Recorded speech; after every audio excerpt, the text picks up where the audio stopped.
Breaking news చూస్తున్నాం. హైదరాబాద్ పాత బస్తీ హుసేనీ ఆలంలో చిన్నపాటి వివాదం ఇరు వర్గాల మధ్య గొడవకు దారితీసింది. ఓ పాన్ షాప్ వద్ద చిన్న విషయంలో జరిగిన ఘర్షణ చిలికి చిలికి గాలివాన్లా మారిపోయింది.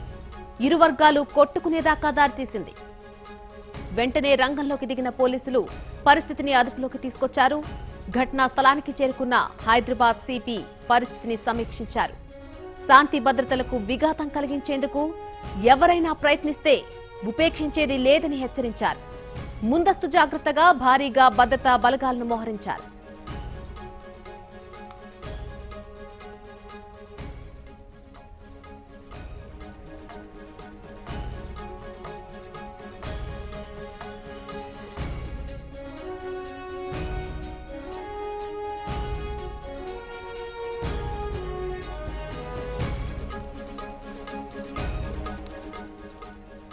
హైదరాబాద్ పాత బస్తీ హుసేనీ ఆలంలో ఓ చిన్నపాటి వివాదం ఇరు వర్గాల మధ్య గొడవకు దారితీసింది.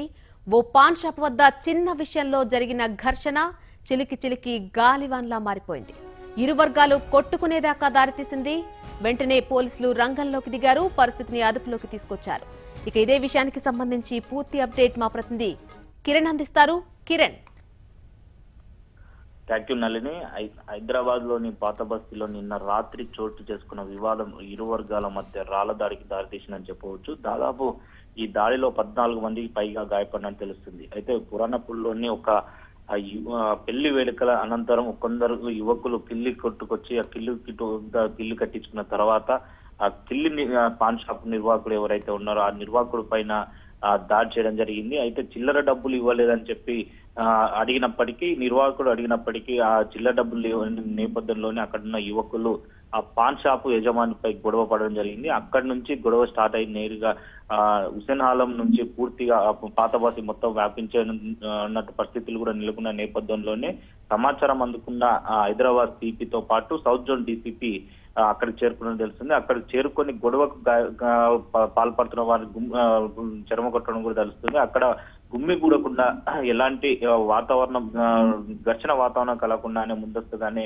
రాఫిడ్ ఫోర్స్ తర్వాత ఆర్పీఎఫ్ తర్వాత గ్రాండ్స్ బందోబస్తులు అక్కడ దింపేసి పూర్తిగా పాత బస్సు మొత్తం 144 సెక్షన్ విధించే విధంగా ఆ బందోబస్తును పూర్తిగా మోహరించడం జరిగింది. అక్కడికి మొబైల్ నెట్వర్క్ గాని పూర్తిగా నిలిపివేశారు. అయితే ఎలాంటి సంబంధాలు లేకుండా నెట్వర్క్ కట్ చేయాలని చెప్పి ఆలోచన జరిగితేనే గొడవలు అనేది కొంచెం శాంతియుతంగా జరుగుతాయని కూడా చెప్పారు. అయితే పాత బస్సులు ఇప్పటివరకు అయితే చాలా శాంతియుతంగా ఉందని చెప్పి ఆ రాత్రి సిపి అంజన్ కుమార్ కూడా వెల్లడించడం జరిగింది. అయితే రాత్రి 14 మందికి కూడా చాలా తీవ్ర గాయాలని తెలిసింది. అయితే రాళ్ల దాడి చేసుకున్న నేపథ్యంలో 14 మంది తీవ్ర గాయాలు వారిని ఆసుపత్రికి తరలించడం జరిగింది. అయితే చిన్న గొడవ కారణంగానే పాత బస్తీ మొత్తం ఒక్కసారిగా ఉలిక్కి పడిందని చెప్పవచ్చు. అటు నగరంలోని పోలీసులు అంతా పూర్తిగా సమీక్షించి ఆ పరిస్థితిని చాలా శాంతియుతంగా ఉంచేందుకు కూడా పోలీసులు ప్రయత్నం జరిగిందని తెలుస్తుంది. రాత్రి మొత్తం చాలా 144 సెక్షన్ విధించే విధంగా ఉన్న నేపథ్యంలోని ఉద్రిక్త వాతావరణ నేపథ్యంలోని ప్రజలు భయాందోళనకు చెందొద్దని చెప్పి ఎలాంటి గొడవలు జరిగినా కానీ ఎలాంటి సంఘటనలు చేసినా కానీ వారిపై కఠిన చర్యలు తీసుకుంటాం. హైదరాబాద్ చాలా ప్రశాంతంగా ఉన్న వాతావరణాన్ని ఈ విధంగా రెచ్చగొట్టే వాతావరణంలో ఇంత ఉద్రిక్త వాతావరణం నెలకొన్న వారిపైన ఖచ్చితంగా కఠిన చర్యలు తీసుకుంటాం, ఎవరిని ఉపయోగించమని చెప్పి కూడా కఠిన చర్యలు చేపడతామని చెప్పి అటు అంజన్ కుమార్ కూడా వెల్లడించడం జరిగింది. అయితే రమేష్, ముందు జాగ్రత్తగానే పోలీస్ బలగాలను భారీగా మోహరించినట్టుగా తెలుస్తోంది. అయితే ప్రస్తుత పరిస్థితి ఏ విధంగా ఉంది అక్కడ?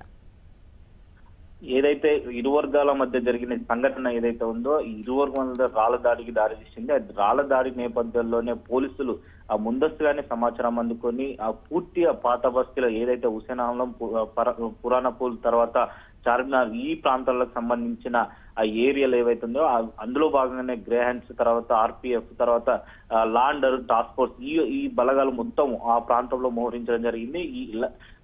పూర్తిగా ఆ వాతావరణం అంతా చాలా గందరగోళం ఉన్న నేపథ్యంలోనే పోలీసులు ముందస్తుగానే ఏదైతే పసిగట్టడం జరిగిందో ఇక్కడ సౌత్ జోన్ డీసీపీతో పాటు అంజన్ కుమార్ కూడా పర్యవేక్షించి ఇప్పటి వరకు అయితే చాలా ప్రశాంతంగా ఉందని చెప్పి రాత్రి వెల్లడించడం జరిగింది. అయితే ఎలాంటి సంఘటనలు జరగకుండానే తర్వాత ఇప్పటి వరకు అయితే బందోబస్తు మటుకు మోహరించే విధంగా అదే విధంగా ఉందని చెప్పవచ్చున్నది. Right Ramesh, thank you.